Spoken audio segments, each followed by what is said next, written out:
이야기를 바꾸어 신학교를 중퇴하고 대구로 내려갔던 때로 되돌아가자.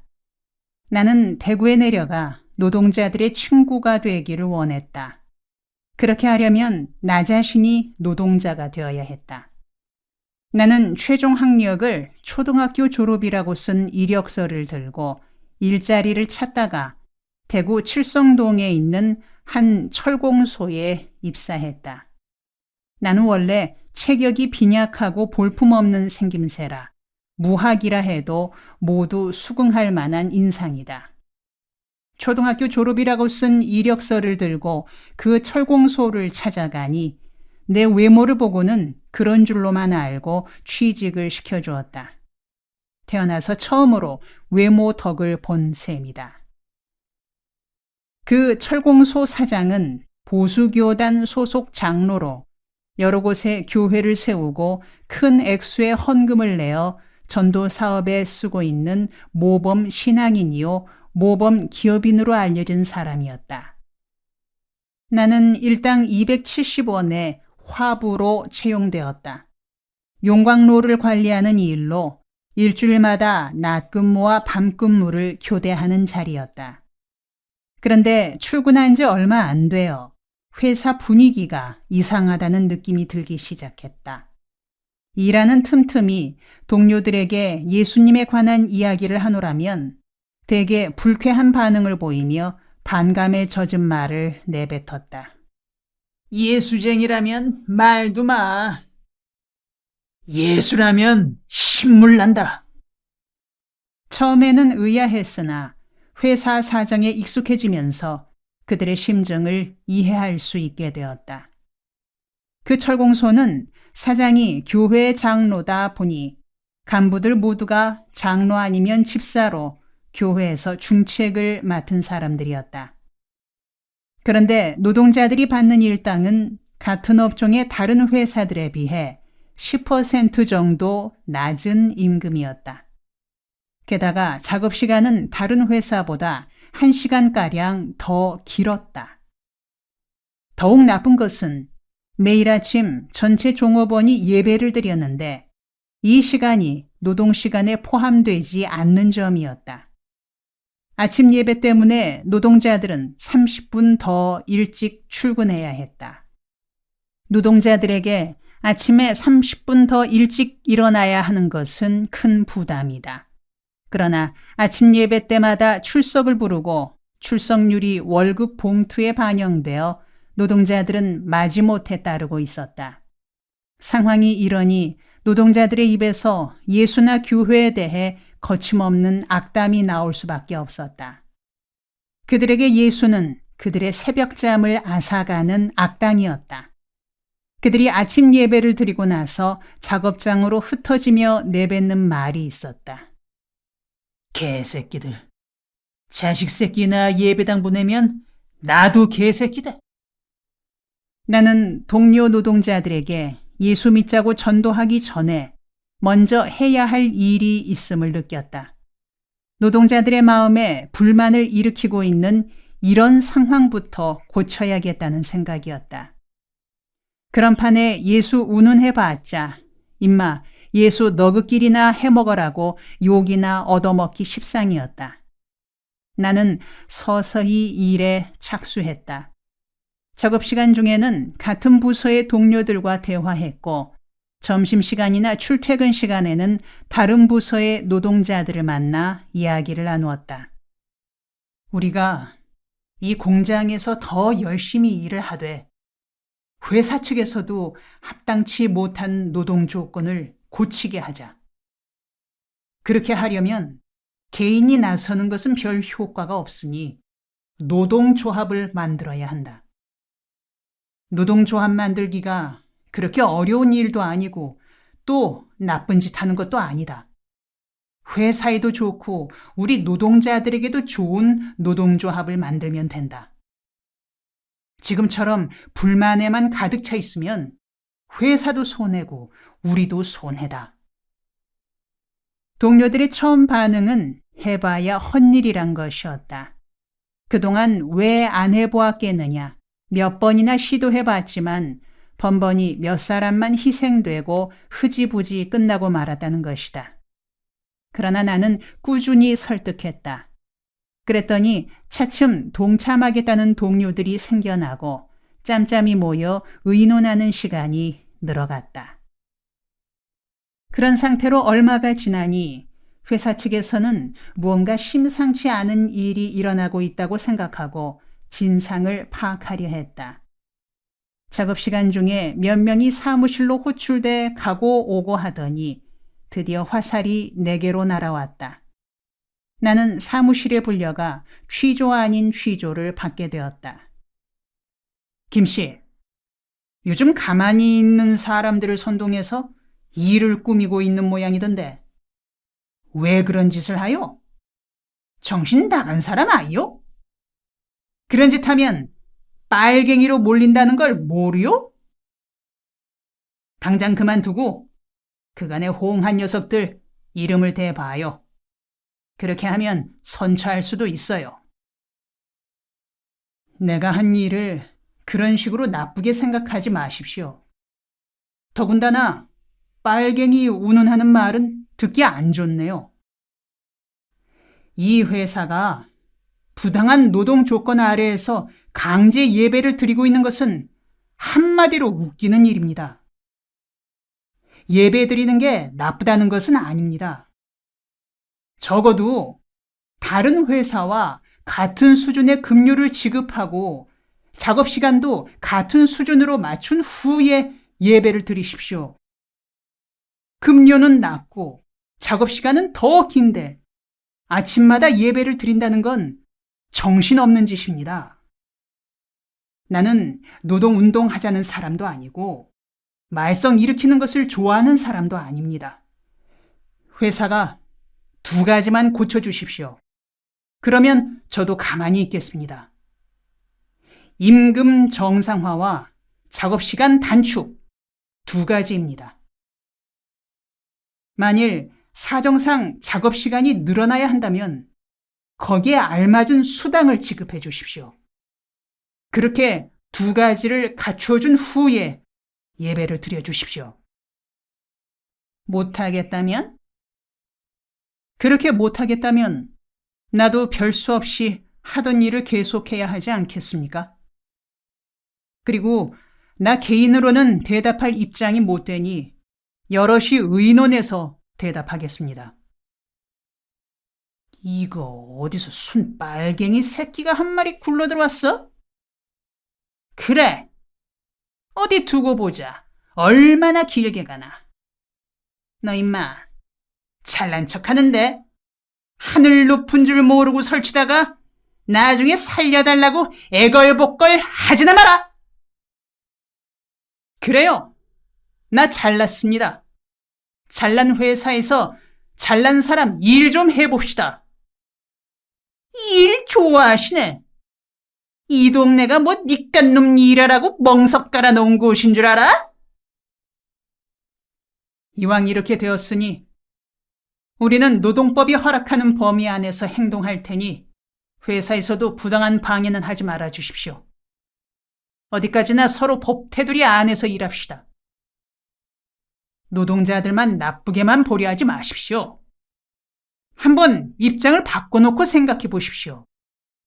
일당은 적고 작업시간은 긴데 예배는 날마다 드리니 말이 됩니까? 나도 예수 믿는 사람이지만 회사가 하는 처사는 예수님 욕먹게 하는 처사입니다.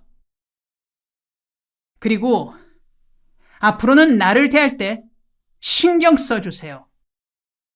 그렇게 마구잡이로 대하다가는 큰 코 다칠 겁니다.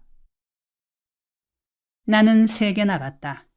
이왕지사 일이 이렇게 돼버렸으니 흐지부지 끝날 일은 아니란 생각이 들어서였다. 그러나 큰 소리는 쳤지만 막연하기만 했다. 이런 일에 경험도 없는 터에 일이 커지게 되었으니. 다음 날 회사 경영진 한 사람이 작업장으로 나를 찾아왔다. 퇴근 시간에 만나 저녁이라도 같이 하자고 했다. 나는 식사 대접 받을 일한 것도 없고 꼭 식사를 하겠다면 몇 사람이 같이 나가겠노라고 대답했다. 그는 싱긋이 웃으며 말했다. 그러시지 말고 퇴근 시간에 회사 차로 모시겠으니 그리 아시오.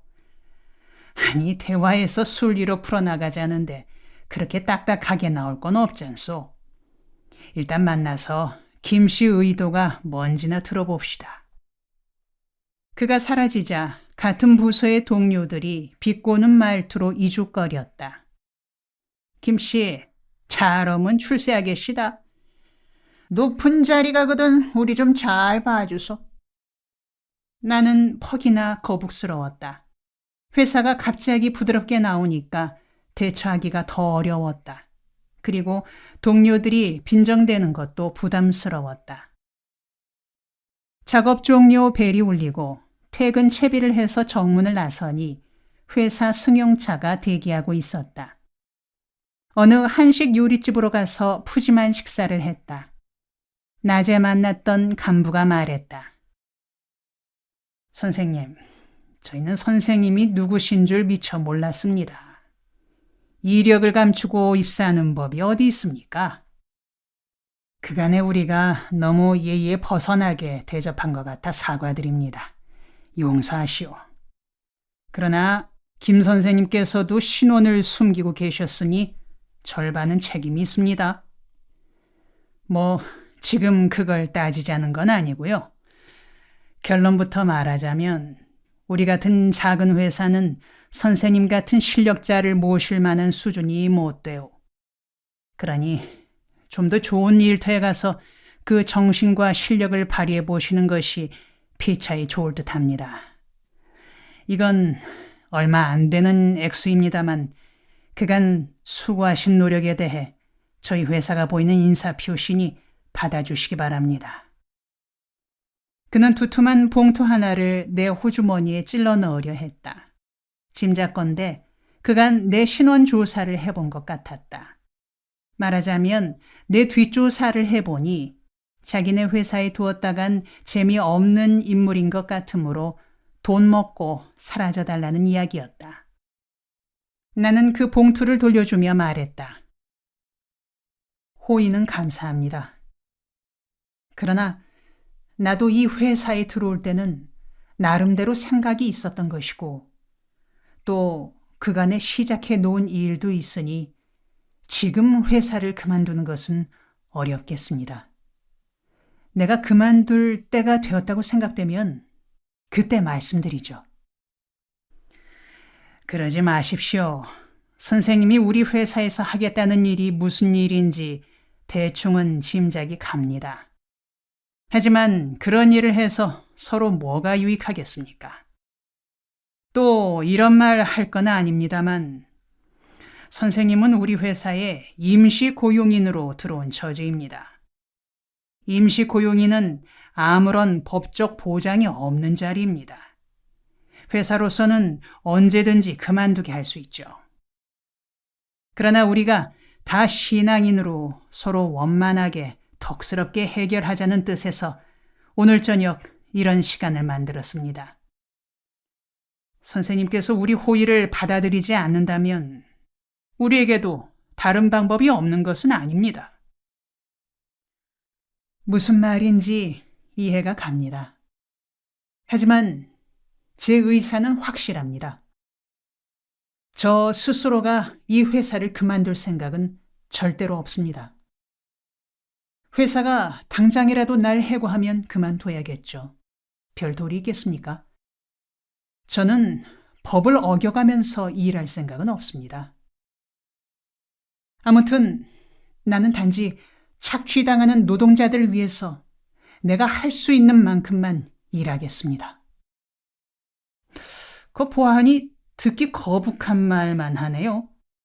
방금 착취란 말을 했는데 누가 누구를 착취한다는 게죠? 그런 말은 평양방송에서나 쓰는 말 아닙니까? 선생께서 평양 다녀오신 분도 아닐 테고 말 좀 삼갑시다. 그게 신상이 좋지 않겠어요? 아무튼 회사로서는 선생께 섭섭찮게 해드리자는 뜻에서 성의를 표했으니 알아서 처신하시기 바랍니다. 만약 선생께서 다른 일을 하시는데 우리 도움이 필요하다면 언제든 힘이 되드릴 수도 있습니다. 예를 들어 김 선생님께서 신학 공부를 계속하실 뜻이 있으시다면 사장님께 건의해 장학금을 지원해 줄 수도 있겠고, 또 개척교회를 하실 의향이 있으시다면 지원하도록 건의할 의사도 있습니다. 사장님께서 개척교회를 좋아하시나 본데, 예수 뼈 따고 울고 먹지 말고 근로자들 대우나 잘해주라 카소. 보자허니 별소리를 다 듣겠구먼. 사람이 좋은 말 할 때 알아들어야지. 당신 뭘 믿고 그리 떵떵거리는 거요? 우리가 이 판에서 잔뼈가 굵은 사람인데 당신쯤 발박비리기야 식은 죽 먹기야. 그는 화를 사기느라 시근거렸다. 아들뻘 되는 내게 화를 참느라 애쓰는 그가 딱하기도 하고 미안하기도 해서 나는 음성을 낮춰 말했다. 내 말이 지나쳤으면 사과드립니다. 그러나 다시 한번 생각해 보십시오. 예수 믿는 사람들이 경영하는 공장이 예수 안 믿는 사람들이 경영하는 공장보다 월급을 더 주지는 못할 망정 10%나 더 적게 주는 데다 작업시간도 길어 실제 월급이 20%는 낮은 셈이죠.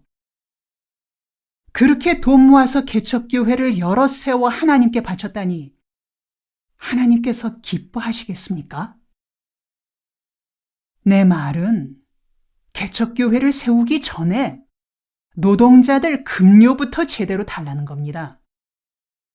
노동자들의 급료를 아껴 교회당을 짓는다면 살이 안 맞지 않습니까?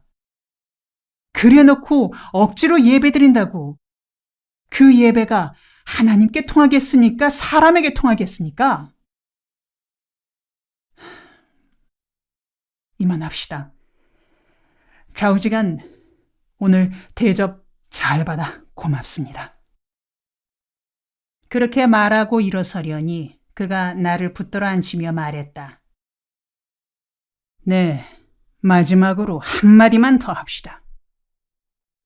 내가 나이살이나 더 먹었으니 자식 같고 동생 같아 하는 말인데 거 몸 아끼시오. 세상살이란 게 그렇게 쉽지 않아요. 그렇게 고집 부리다가 다치기라도 하면 어디 가서 하소연할 데도 없소. 선생은 아직 세상 물정을 몰라 그러는 거요. 신앙과 기업을 혼동해선 안 돼요.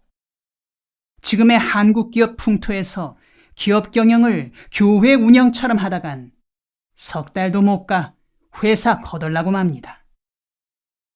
옛말에 개같이 벌어 정승같이 쓰라고 했잖소. 회사 경영에 다소 무리가 있더라도 그렇게 자금을 모아 하나님 사업에 쓰는 것도 좋은 일 아니겠어요? 내가 사장은 아니지만 사장의 입장이란 것도 있는 거외다. 그러니 회사가 표시하는 이 성이나 받고 그간에 우리 회사에서 인생 공부 한 셈 치고 이쯤에서 헤어집시다. 우리 이 좁은 대구 바닥에서 늘 만나며 살 사람들 아니오. 제가 고집 부리는 것 같아서 죄송합니다. 내가 무슨 힘이 있거나 욕심이 있어 그러는 게 아닙니다. 전 단순히 노동자들의 친구가 되어 노동자들에게 예수님을 전하였으면 하는 뜻에서 오다 보니 이 회사에 들어오게 되었는데 들어와 같이 살아보니 노동자들의 처지가 하도 딱해 그들에게 조금이라도 도움이 되었으면 하고 움직인 것뿐입니다. 이렇게 하는 것을 예수님께서 기뻐하실 거라는 확신이 들어서 움직이는 것이죠. 내 생각으로는 회사 측에서 조금만 여유를 가지고 돌려 생각하면 문제가 해결될 것 같습니다. 어차피 어떤 변화가 와야지 지금 같은 식으로 계속할 수는 없지 않겠습니까? 만일 가까운 시일 내에 노동 조건의 개선이 없이 지금처럼 나가다가는 내가 아니더라도 문제가 일어날 겁니다. 그때 가서는 합리적인 수습이 어려울 겁니다. 그렇게 헤어진 다음 날부터 나는 노동조합 결성을 시작했다. 부서별로 대표를 뽑아 용광로실에서 대표자 회의를 열었다. 부서 책임자들에게 노동조합 가입 지원자들의 서명 날인을 받게 하고 매일 작업이 끝난 후 모여서 상황 보고와 토론 그리고 앞으로의 대책을 세워나가기로 했다. 그러자 사내 분위기가 살벌해지고 회사는 우리를 중심으로 한 일꾼들이 다른 노동자들과 접촉하지 못하도록 하면서 개개인을 불러 설득도 하고 엄포를 놓기도 했다. 일주일이 지나고 밤근무하는 주간이 되었다. 밤근무는 정말 피곤했다. 본디 노동을 하던 체질이 아닌데다 긴장까지 쌓이니 피로가 갑절로 늘어났다. 저녁 7시에서 다음날 새벽 6시까지 11시간을 용광로 앞에 섰다가 아침나절 퇴근할 때가 되면 다리가 붓고 눈이 핑핑 돌았다. 어떤 날은 길을 걷다가도 현기증이 일어 담벽에 기대 섰다가 가곤 했다.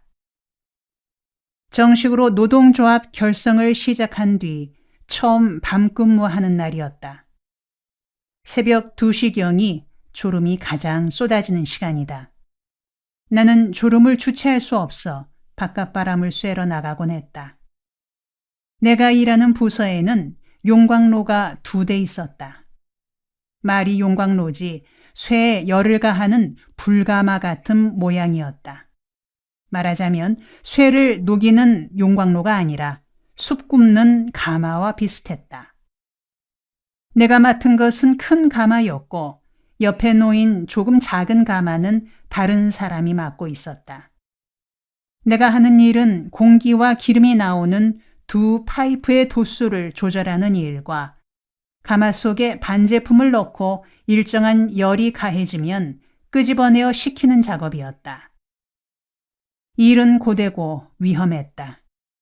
만일 바람과 기름이 나오는 도수를 잘못 조절하면 가마가 폭발할 수도 있어서 화부들은 각별히 주의했다. 그날 새벽 3시쯤 잠시 밖에 나가 바람을 쐬고 돌아오니 함께 일하던 조원이 보이지 않았다. 용광로실에서는 항상 2인조가 일하게 되어 있었고 한 사람이 자리를 비울 경우에는 다른 한 사람이 반드시 자리를 지키는 것이 원칙 중의 원칙이었다. 나는 내 짝이 자리를 비운 것을 이상히 여기며 양쪽 가마에 이상이 없는지 살폈다. 그런데 작은 가마 쪽에 뭔가 이상이 있는 것 같았다. 무엇이 잘못됐는지 확인하려고 조절기에 손을 대는 순간 꽝 하는 소리와 함께 불길이 얼굴을 확 덮쳤다. 그 순간 나는 의식을 잃고 쓰러졌다. 얼마나 시간이 흘렀을까? 내 귀에 김씨 김씨 하고 부르는 소리가 모기 소리만큼이나 작게 들렸다. 눈을 떠보니 7, 8명의 일꾼들이 나를 내려다보고 있었다. 의식을 회복한 후 살펴보니 다친 데는 별로 없었다. 앞머리칼과 눈썹이 타버렸고 얼굴에 가벼운 화상을 입었다. 사무실 쪽에 연락이 된 것 같았으나 아무도 얼씬하지 않았다. 나는 집으로 돌아와 며칠을 알아누웠다. 화상 입은 얼굴이 화끈거리고 온몸이 몽둥이로 맞은 듯 아팠다. 화상 연고를 사다가 바르고 집에 머물면서 타버린 머리칼과 눈썹이 자라기를 기다렸다. 며칠 후 회사에서 보낸 등기 우편이 왔다.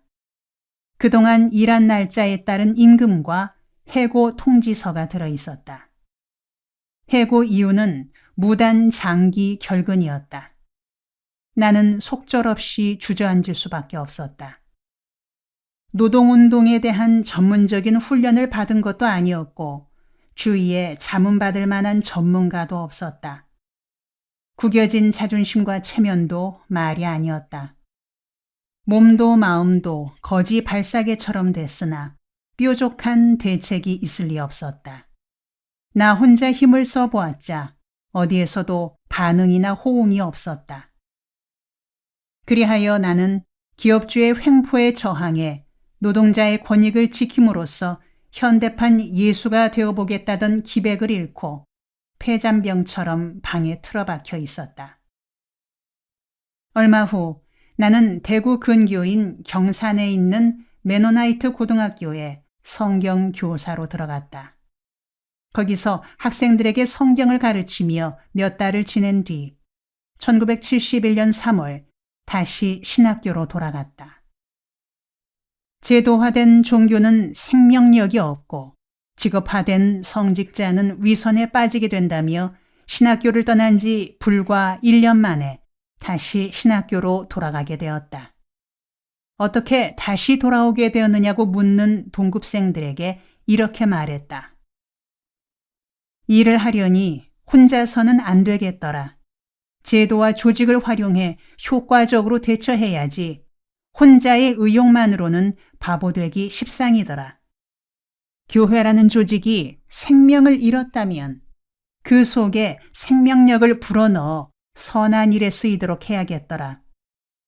교회란 조직이 그릇되어 재구실을 하지 못한다면 제대로 된 조직을 개혁해 성령이 쓰시는 그릇이 될 수 있도록 해야겠다는 생각을 품고 다시 돌아왔다. 신학교에 복학한 나는 다소 철이 들고 안정을 찾게 되었다. 말로만 듣던 칼뱅의 책도 읽고 기도 생활과 신학 수업에 열성을 기울이며 알맹이 있는 날들을 보냈다. 그해 여름 나는 평생의 사역을 결정지을 체험을 하게 되었다. 활빈 선교와 둘의 공동체 운동의 계기가 되는 첫 경험이었다. 여름 방학 때 나는 연세대학교 부설 도시문제연구소가 주관한 도시선교 실무자 훈련에 참여하게 되었다.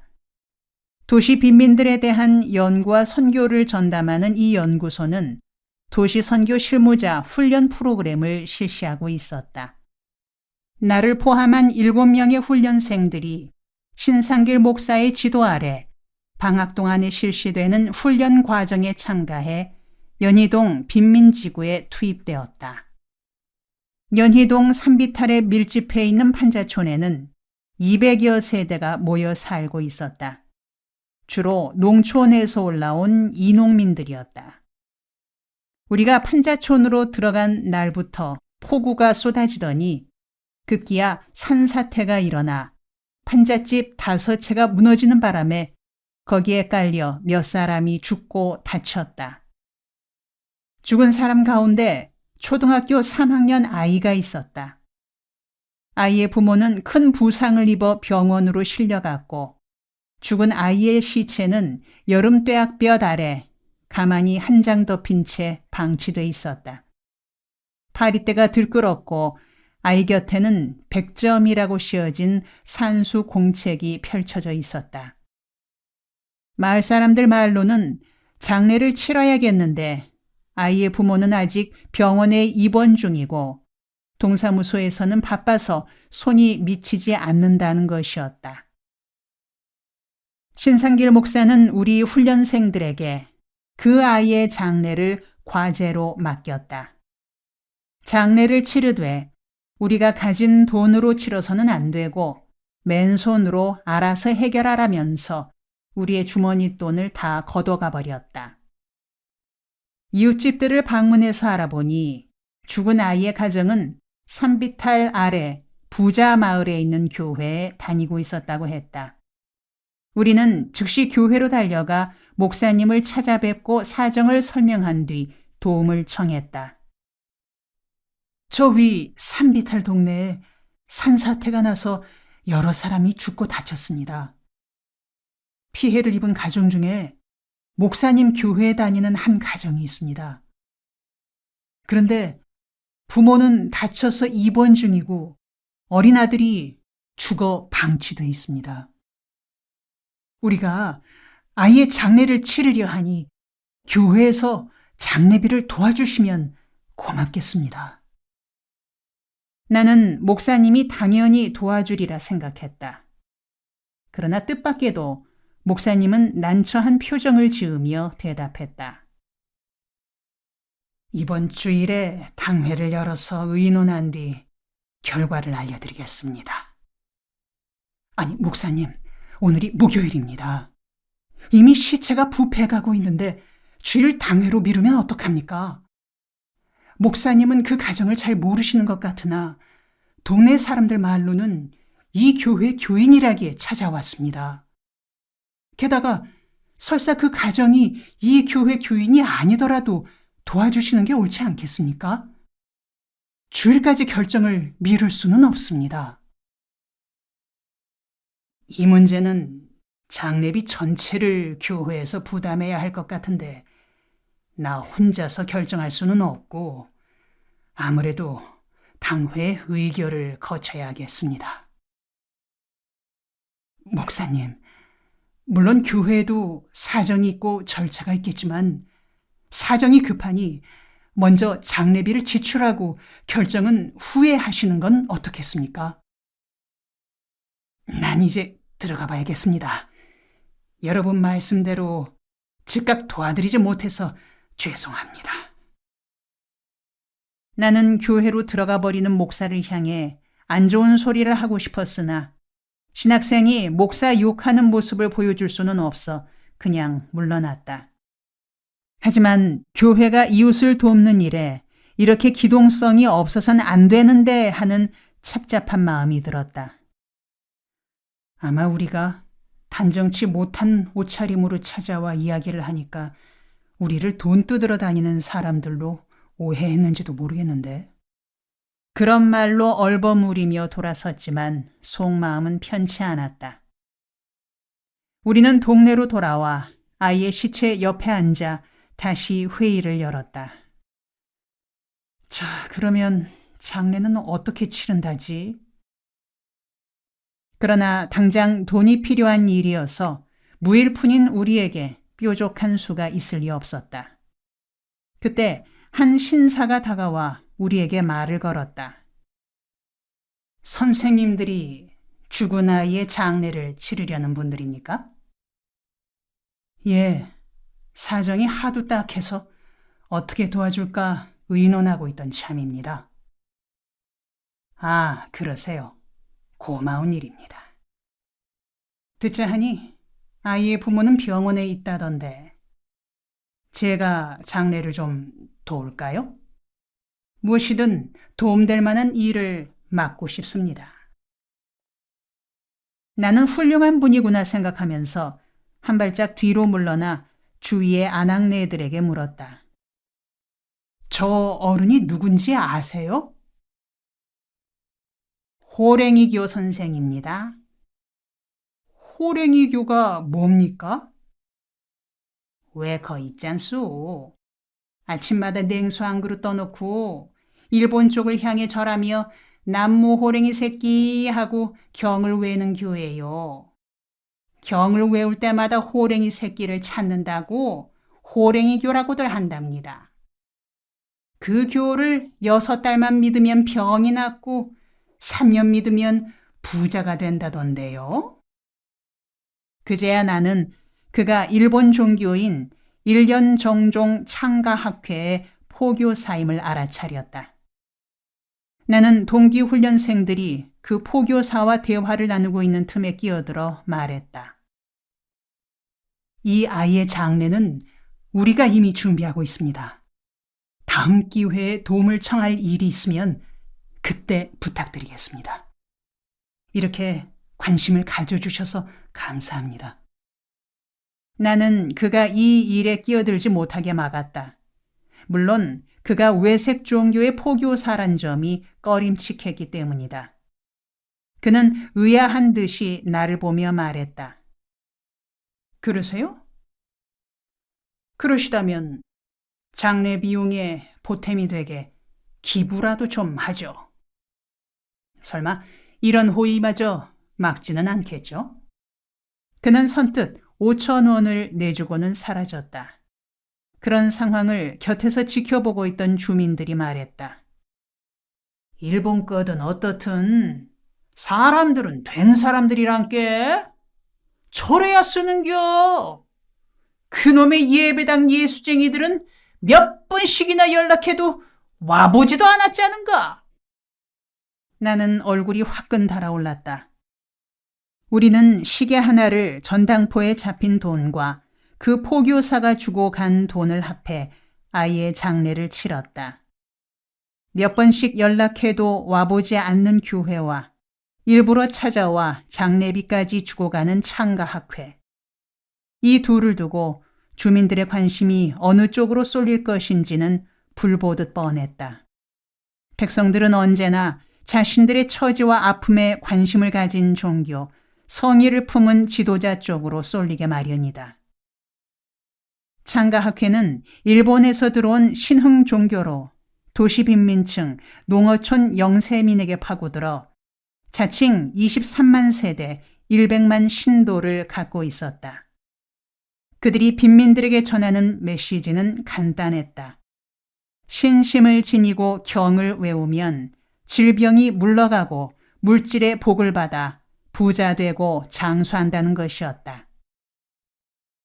그들은 가난과 질병에 시달리고 있는 빈민들에게 그런 치병기복 신앙을 전파하며 눈에 보이고 손에 잡히는 복을 약속했다. 절복이라 부르는 그들의 포교 방법은 철저했고 효과가 있었다. 교회식으로 말하자면 1대1로 전도하는 개인 전도 방법이었다. 훈련받은 신도들이 주민들 속에 살면서 한 사람 한 사람씩 만나 간증과 성공 사례를 제시하면서 신도 수를 늘려나간다. 그 뒤 지역별로 모임을 만들고 이웃을 초청하여 병 나은 체험과 부자된 사례를 소개하면서 가난하고 병든 이들의 허점을 파고들고 있었다. 그들을 그냥 방치한 채 외색 종교 운운하고만 있다가는 영세민 지역에선 교회가 그들에게 밀려날 것이란 생각이 들었다. 나는 그날 이후 서울 시내 판자촌 주민들의 실태에 대해 깊은 관심을 가지고 살펴보기 시작했다. 현장을 찾아가 주민들과 대화를 나누고 자료를 읽고 연구했다. 판자촌 지역의 실상을 알아갈수록 그들을 위해 무언가 해야겠다는 생각이 자라기 시작했다.